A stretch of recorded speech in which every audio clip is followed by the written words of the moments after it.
بسم الله الرحمن الرحيم الحمد لله رب العالمين وصلى الله وسلم وبارك على نبينا محمد وعلى آله وصحبه اجمعین اما بعد ہم لوگ آج عمدۃ الاحکام میں حدیث نمبر 103 پڑھنے جا رہے ہیں. باب المرور بین یدی المصلی. الحدیث الثالث بعد المئة عن ابی جہم بن صمہ. جی چلیں پڑھیں شیخ. بسم الله الرحمن الرحيم. باب المرور بين يدي المصلي. عن أبي جهيم عبد الله بن الحارث بن صمة الأنصاري رضي الله عنه قال قال رسول الله صلى الله عليه وسلم لو يعلم المار بين يدي المصلي ماذا عليه من الإثم لكان أن يقف 40 خيرا له من أن يمر بين يديه. قال أبو النضر لا أدري قال 40 يوما أو شهرا أو سنة. وعن أبي سعيد الخدري رضي الله عنه قال سمعت رسول الله صلى الله عليه وسلم يقول إذا صلى أحدكم إلى شيء يستره من الناس فأراد أحد أن يجتاز بين يديه فليدفعه فإن أبى فليقاتله فإنما هو شيطان. وعن عبد الله بن عباس رضي الله عنهما قال أقبلت راكبا على حمار أتان وأنا يومئذ قد ناهزت الاحتلام ورسول الله صلى الله عليه وسلم يصلي بالناس بمنا إلى غير جدار فمررت بين يدي بعض الصف فنزلت فأرسلت الأتان ترتع ودخلت في الصف فلم ينكر ذلك علي أحد. وعن عائشة رضي الله عنها قالت كنت أنام بين يدي رسول الله صلى الله عليه وسلم ورجلاي في قبلته فإذا سجد غمزني فقبضت رجلي وإذا قام بسطتهما والبيوت يومئذ ليس فيها مصابيح. جی اور پڑھیں شیخ. پہلے اتنا پڑھ لیتے ہیں, دیکھتے ہیں اگر مزید گنجائش رہے گی تو انشاءاللہ اس کے بعد پڑھ لیتے ہیں. فی الحال یہ ایک موضوع سے متعلق کچھ احادیث ہیں, اس کو ہم لوگ مکمل کر لیتے ہیں, پھر اس کے بعد انشاءاللہ. چلیے.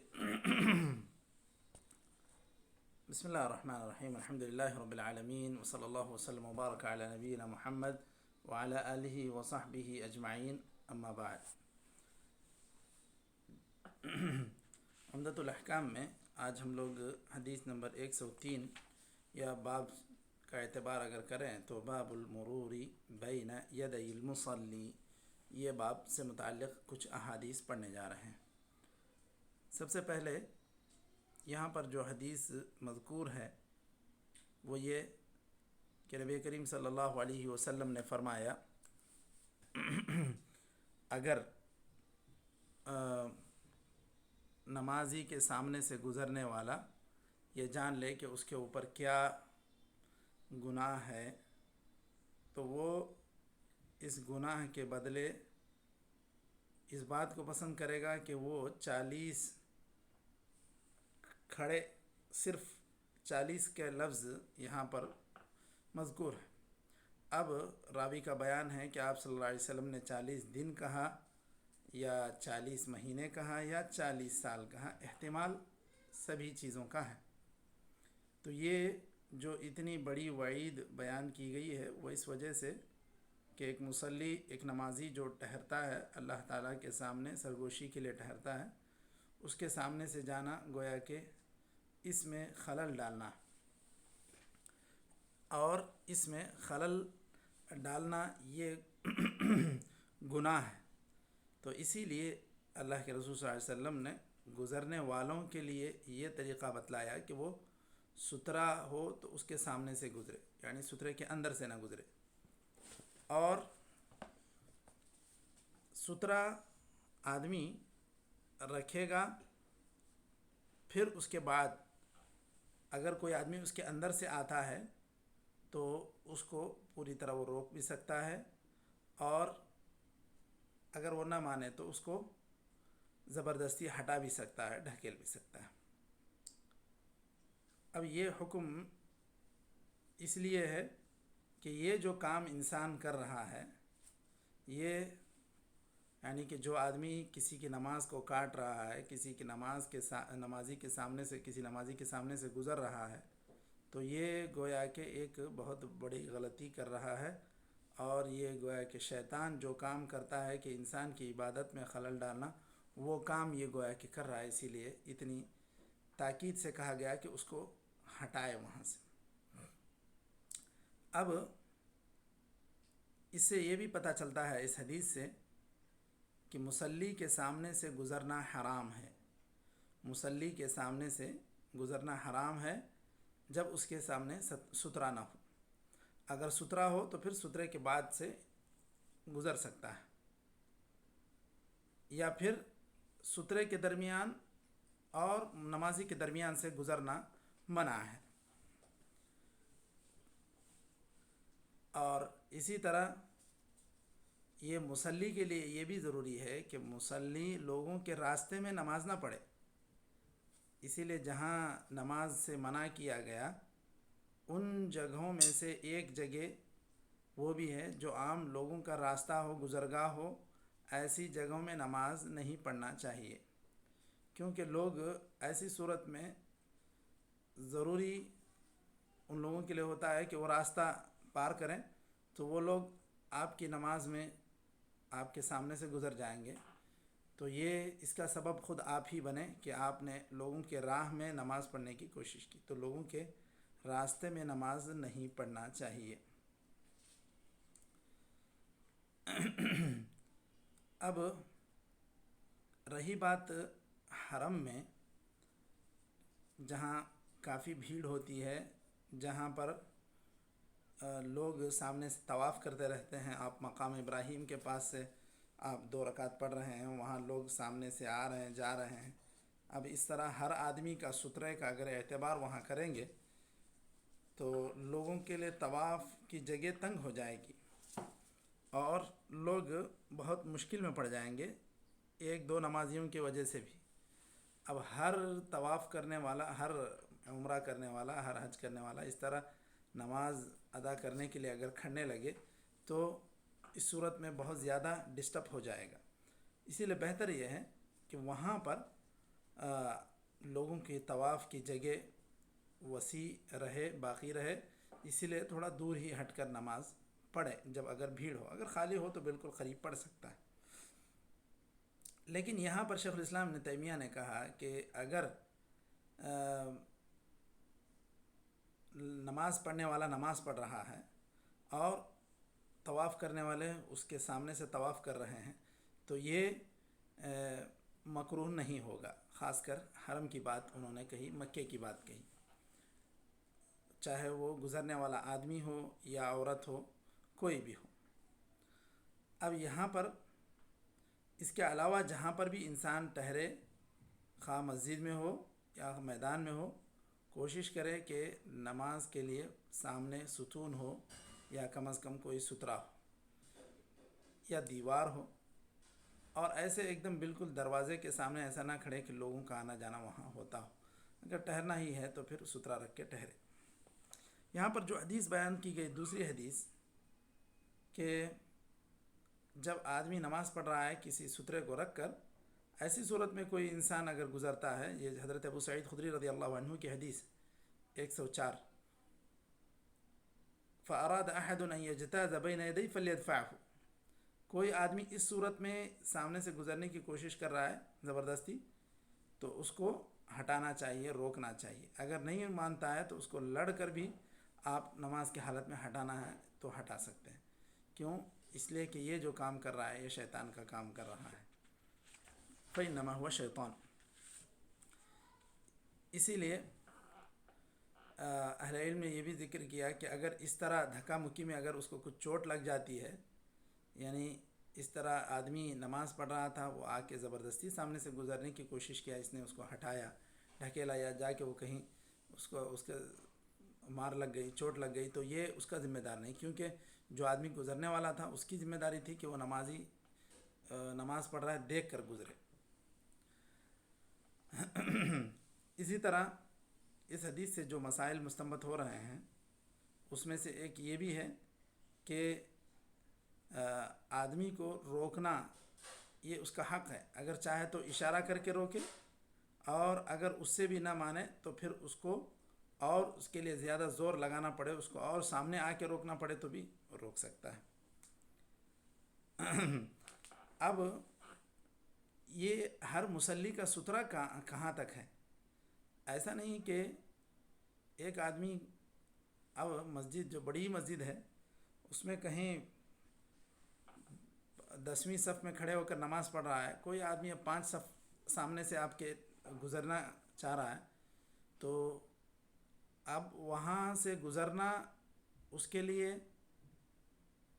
ایک تو یہ کہ وہ راستہ ہی ہوگا یا وہ گزرنا چاہ رہا ہے، اور آپ وہاں تک پہنچ کے اس کو روک نہیں سکتے، تو اس لیے ہر نمازی کا سترہ اس کی سجدے کی جگہ ہے، اور یہیں تک انسان روک سکتا ہے۔ اگر بہت دور کوئی آدمی گزر رہا ہے تو آپ دوڑ کے اس کو نہیں روک سکتے، تو آپ کا سترہ یا آپ کے سترے کی حد آپ کے سجدے کی جگہ ہے،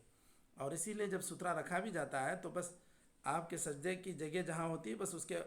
پاس ہی میں رکھا جاتا ہے۔ سجدہ آپ یہاں کر رہے ہوں، 2 صف بعد میں آپ اپنا سترہ نہیں رکھتے ہیں، یہ بالکل قریب ہی ہونا چاہیے۔ تو اس سے پتہ چلتا ہے کہ ہر مصلی کا جو سترہ ہے وہ اس کے سجدے کی جگہ، وہاں تک اس کے بعد سے کوئی آدمی آگے سے گزر رہا ہے آپ اس کو نہیں روک سکتے۔ اور اگر کوئی ایسا ہوا کہ اگر کوئی آدمی گزر گیا غلطی سے، تو اب ایسا نہیں ہے کہ اس کو واپس آپ لائیں گے، اب گزر گیا تو گزر گیا، کیونکہ واپس لانے کی صورت میں مزید اس کو جو ہے اور ایک بار گزارنا پڑے گا آپ کو اس آپ کے نماز آپ کے سجدے کی جگہ سے، تو اسی لیے آدمی اگر ایک مرتبہ گزر گیا تو پھر اس کو واپس کھینچ کے نہیں لائیں گے، یہ بات بھی ذکر کی گئی۔ اور اسی طرح اگر کوئی آدمی سترہ رکھے بغیر نماز پڑھا اور یہ گزر گیا کوئی آدمی، تو یہاں پر اس کو یہ نہیں کہا جائے گا کہ جو آدمی گزرنے والا ہے وہی غلطی کیا ہے، بلکہ غلطی اس کی بھی ہے کہ جو آدمی نماز پڑھ رہا تھا اور اس نے اپنے سترے کا اہتمام نہیں کیا۔ سترے کا اہتمام خود کو کرنا چاہیے، سترہ رکھنے کے باوجود اگر کوئی گزرتا ہے تو پھر اس صورت میں کوتاہی گزرنے والے کی ہے، لیکن یہ سترہ بھی نہیں رکھا تو غلطی اس کی طرف سے بھی ہے کہ اس کو اپنے نماز کی حفاظت کے لیے رکھ لینا چاہیے، کیونکہ آپ صلی اللہ علیہ وسلم نے یہاں کہا اذا صلی احدکم الی شیء یسترہ من الناس، جب کوئی آدمی نماز پڑھتے ہوئے اپنے سامنے سترہ رکھ کے نماز پڑھ رہا ہے، پھر کوئی آدمی گزرتا ہے تو پھر اس کو آپ کو ہٹانے کا ڈھکیلنے کا اختیار ہے۔ آپ نماز پڑھنا شروع کیے، آپ نے سترہ ہی نہیں رکھا، اور آپ جو گزرنے والے ہیں انہی کو آپ ملامت کریں گے تو یہ صحیح نہیں ہے، بلکہ آپ کو اپنی نماز کے اہتمام کے طور پہ خود سترے کا اہتمام کر لینا چاہیے تھا۔ ٹھیک، اس کے بعد یہاں پر اس سے یہ بھی بات پتہ چلتی ہے کہ اگر کوئی بات یا اگر کوئی کام نماز کی مصلحت کی خاطر ہو تو اس حرکت سے نماز باطل نہیں ہوتی۔ اب یہ خود ایک کام ہو گیا، جیسے آپ سترہ رکھے ہیں، نماز پڑھ رہے ہیں، کوئی آدمی آیا، آپ اس کو روک رہے ہیں، وہ پھر بھی کسی بے خیالی میں تھا اور آگے گزر رہا، پھر آپ اس کو کھینچ کے لا رہے ہیں پیچھے، تو یہ سارا کام آپ کی نماز کی حفاظت کے لیے، تو نماز کی مصلحت کے لیے اگر کوئی کام ہوتا ہے، کوئی حرکت ہوتی ہے، تو پھر وہ نماز کو باطل نہیں کرتی، یہ بات ہمیں ذہن میں رکھنا چاہیے۔ اب اسی طرح حدیث نمبر 105 حضرت عبداللہ ابن عباس رضی اللہ عنہما کی حدیث ہے، وہ فرماتے ہیں کہ میں ایک مرتبہ ایک گدھی پر سوار ہو کر میں آیا، حمار اتان، گدھی، اتان انثى من الحمار. تو یہ جب آئے تو اس صورت میں وہاں پر نماز چل رہی تھی، نماز ہو رہی تھی، اور حضرت ابن عباس رضی اللہ عنہ اس وقت بلوغت کے قریب ہو گئے تھے. تو مطلب یہ ہے کہ اب کوئی چھوٹے بچے نہیں تھے، ناسمجھ بھی نہیں تھے. ایسی صورت میں انہوں نے اپنی گدی سے اتر کے صف کے بعض حصے کو کاٹتے ہوئے، مطلب صف کے بعض حصے کے سامنے سے گزرتے ہوئے انہوں نے آ کر اپنی جگہ لی نماز میں، یا وہاں سے گزر کر آپ نے گویا کہ سمجھیے لوگوں کی نماز ہو رہی تھی، ایسی صورت میں ان کے سامنے سے، یعنی صف کے سامنے سے وہ گزرے، اور وہ جو گدھی تھی یا جو جانور تھا وہ بھی جو ہے وہاں چرنے کے لیے انہوں نے چھوڑ دیا تھا. تو آپ صلی اللہ علیہ وسلم نے نماز پڑھائی، اور اس کے بعد یہ جو کام ان کی طرف سے ہوا تو ان کو کسی نے نکیر نہیں کی اس بات کی کہ تم نے ایسا کیوں کیا کہ آپ نماز پڑھنے والوں کے سامنے سے گزر گئے، آپ نے جانور کو بھی یہاں چھوڑ دیا. ایسا کسی نے ان کو منع نہیں کیا، یا کسی نے اس کی نکیر نہیں کی. تو یہ ہوا کب؟ وہ یہ واقعہ حجۃ الوداع کے موقع پر، یہ مینا کا واقعہ ہے. تو آپ صلی اللہ علیہ وسلم نے انکار نہیں کیا، تو اس کا مطلب یہ، اس سے علماء نے یہ استدلال کیا کہ نماز تو صحیح ہو جائے گی، اور نماز صحیح ہونے میں کسی کا اختلاف نہیں ہے کہ اب جو آدمی کے سامنے سے جانور گزر گیا تو پھر اس کو نماز دہرانی پڑے گی، ایسی کوئی بات نہیں ہے. کہ اگر آدمی یہ سوچ رہا ہے کہ شاید میرے اس حرکت کی وجہ سے یا میرے ایسے کام کرنے کی وجہ سے اس کی نماز باطل ہو گئی، اس کو دہرانا پڑے گا، تو یہ صحیح نہیں ہے، کیونکہ وہاں پر صحابہ نے نماز نہیں دہرائی تھی. یہاں پر ایک بات یہ بھی کہی گئی ہے کہ سترۃ الامام سترۃ من خلفہ، کہ امام بخاری نے بھی اسی عنوان سے ایک باب باندھا ہے، باب سترۃ الامام سترۃ من خلفہ. یہ اگر امام نماز پڑھا رہے ہیں اور نماز پڑھاتے ہوئے امام نے اپنے لیے اپنے سامنے ایک سترہ رکھ لیا تو باقی سارے لوگوں کا وہ سترہ ہو گیا. اب جیسا کہ انہوں نے کیا، حضرت ابن عباس نے صف کے ایک حصے میں سے وہ گزرے تو کسی نے ان کو کچھ نہیں کہا. اب اس سے تو یہ پتہ چلا کہ نماز پڑھنے والوں کی نماز صحیح ہو گئی، لیکن کیا یہ جو عمل تھا اس کو آپ صلی اللہ علیہ وسلم نے نکیر نہیں کی؟ تو کیا مطلب، کیا اس طرح گزرنا صحیح ہے؟ یہ گزرنا تو بالکل صحیح نہیں ہے. لیکن اس سے یہ پتہ چلتا ہے، امام بخاری نے اس حدیث کو جس باب کے تحت لایا ہے کہ، یا جو باب انہوں نے باندھا ہے،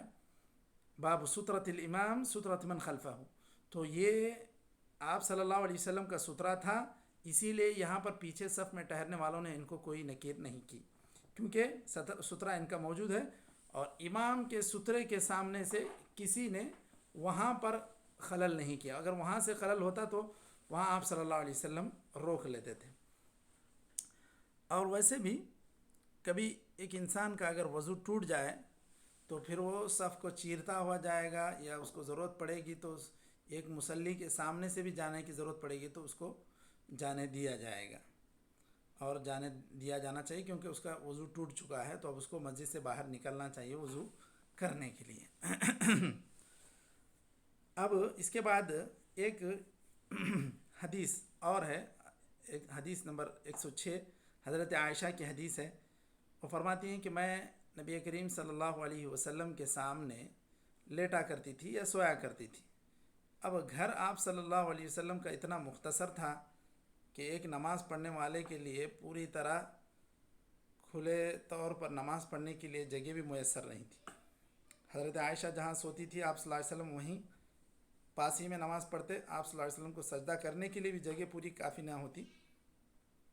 حضرت عائشہ رضی اللہ عنہا اپنے پیر پھیلا کر سوتی رہتی ہیں. جب آپ صلی اللہ علیہ وسلم کو سجدہ کرنا ہوتا تو آپ صلی اللہ علیہ وسلم ان کو ہاتھ لگاتے تو وہ پھر اپنے پیر کھینچ لیتی. آپ صلی اللہ علیہ وسلم سجدہ کر لیتے تو پھر وہ اپنے پیر لمبے کر لیتی. یہ اس حدیث میں یہ بات مذکور ہے. لیکن یہاں پر امام مقدسی نے اس باب کے تحت جو اس حدیث کو لایا وہ یہ بتانے کے لیے کہ اس سے نماز پڑھنے والے کی نماز غلط، اس سے نماز پڑھنے والے کی نماز متاثر نہیں ہوگی. کیوں؟ نبی کریم صلی اللہ علیہ وسلم جب نماز پڑھ رہے تھے اور آپ صلی اللہ علیہ وسلم کے سامنے حضرت عائشہ رضی اللہ عنہا سو رہی تھیں، تو ایسی صورت میں ان کا سونا یہ یعنی کہ گویا کہ نمازی کے سامنے لیٹے رہنا یہ آپ صلی اللہ علیہ وسلم کی نماز کو گویا کہ خراب نہیں کیا یا آپ صلی اللہ علیہ وسلم کی نماز کو متاثر نہیں کیا حضرت عائشہ کا سونا.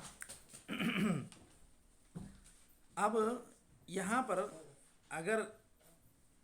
اس حدیث کے کچھ مستنبط مسائل ہم دیکھنا چاہیں تو اس میں سب سے پہلا مسئلہ یہ ہے کہ اگر ایک آدمی نماز پڑھ رہا ہے اس کے سامنے کوئی آدمی لیٹا ہوا ہو تو اس کی اجازت ہے، اس سے کراہت ثابت نہیں ہوتی، جیسے خاص طور پر اس صورت میں جب جگہ تنگ ہو. اب ایک حدیث ایسی ہے کہ يقطع صلاة الرجل المسلم إذا لم يكن بين يديه مثل مؤخرة الرحل المرأة والحمار والكلب الأسود، کہ صحیح مسلم کی یہ حدیث ہے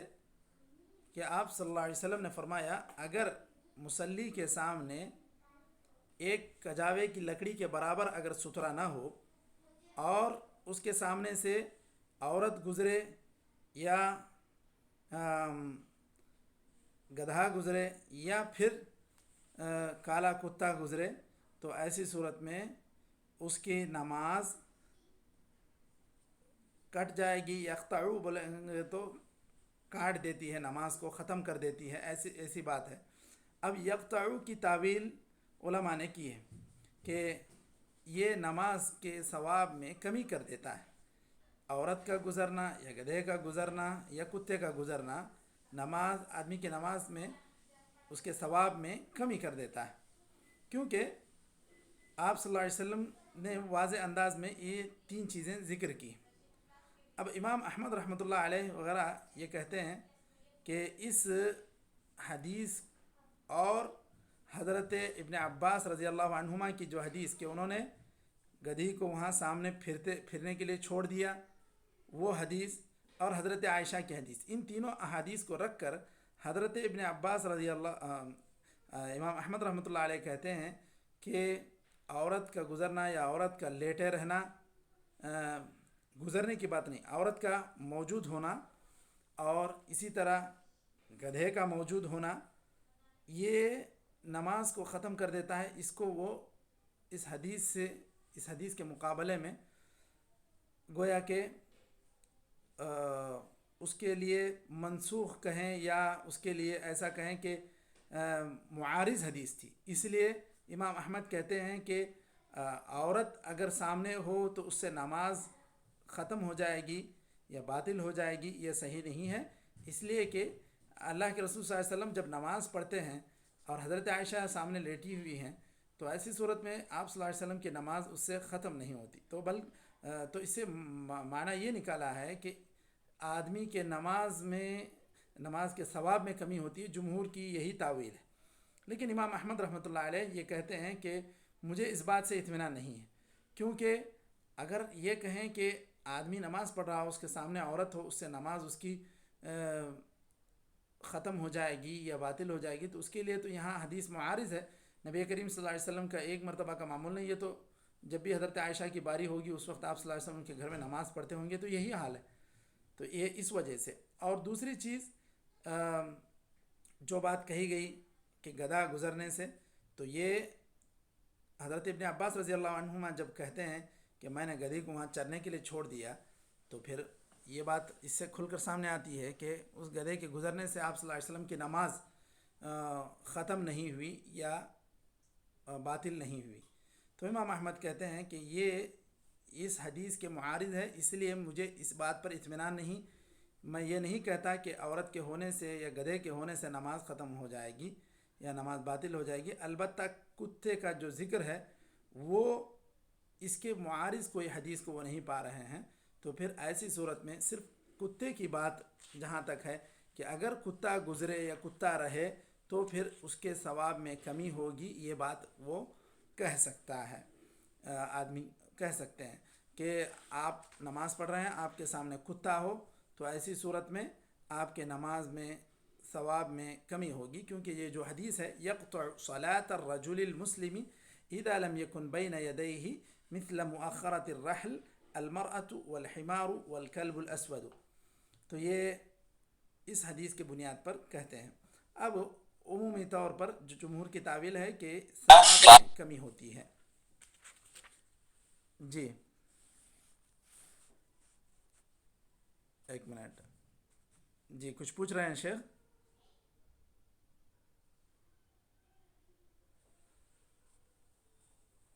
جی اب اس میں خاص طور پر ایک کتا نہیں، عمومی طور پر، بلکہ کتا اس میں بھی خاص طور پر کالا کتا کہا گیا، تو کالا کتا شیطان ہے، اس کو دوسرے احادیث میں ذکر کیا گیا، اسی لیے یہ نماز کو ختم کر دیتا ہے یا نماز کو کاٹ دیتا ہے، یہ بات کہی گئی۔ اب اس کے علاوہ امام احمد سے خود ایک دوسری روایت بھی ہے کہ یہ نماز کو ختم کر دیتی ہیں، یہ اور بھی دیگر لوگوں کا مسلک ہے، لیکن جمہور کا جو مسلک ہے کہ یہ اس کی وجہ سے نماز کے ثواب میں کمی ہوتی ہے، یہ زیادہ اقرب الی الصواب معلوم ہوتا ہے، کیونکہ یہاں پر جس اعتبار سے جو حضرت ابن عباس رضی اللہ عنہما کی حدیث معارض ہے اور حضرت عائشہ رضی اللہ عنہا کی حدیث معارض ہے، اس کی روشنی میں یہ تعویل کی گئی۔ تو یہاں تک یہ جو باب سترۃ المصلی تھا، یہ یہاں تک یہ ختم ہوا۔ ہم لوگ یہیں تک آج رک جاتے ہیں، انشاءاللہ کل الباب الجامع انہوں نے لکھا ہے، لیکن شارح نے اس کے لیے ایک باب تحیۃ المسجد کہہ کے باب باندھا ہے، حدیث نمبر 107 سے حضرت ابو قتادہ کی حدیث ہے، اذا دخل احدکم المسجد۔ انشاءاللہ ہم لوگ اس کو کل پڑھ لیتے ہیں، ٹھیک ہے مشائخ؟ نکتفی بہذا القدر وصلی اللہ وسلم علی نبینا محمد وعلی آلہ وصحبہ اجمعین۔